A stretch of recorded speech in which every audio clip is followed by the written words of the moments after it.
สบายดีFCทางฝั่งลาวแล้วก็สวัสดีFCทางฝั่งไทย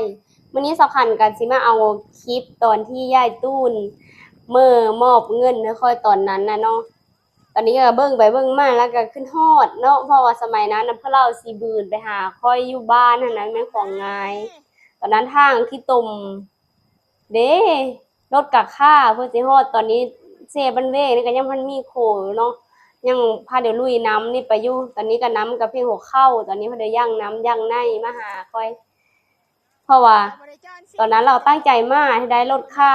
เกือบคืนแล้วว่าแต่เราก็บืนใจมาฮอดค่อยอันนี้ก็คือคนนี้เป็นคนเบิ่งทางแล้วคนนี้เป็นคนขับรถพานน้ำมาอันนี้คืออายแล้วเป็นคนขับรถมาตอนนั้น4คนเนาะยิง3ใส่1ก็คือผู้ชายก็เป็นผัวของยายตุ้นเองรถกะค่าน้ำแต่ว่าทางตอนนี้มันยากตอนนี้ยังได้มีโคหลังจากข้ามน้ำแล้วซุมค่อยก็อยู่ฝั่งนั้นมาส่งฮอดนี่ซุมค่อยก็กลับตอนนี้ก็ยกมือบ๊ายบายกันเบิ่งแล้วคิดฮอดนะอีกประมาณ2 ปีแล้วจึงกลับมาอีเด้อยายยังคิดฮอดคือเก่า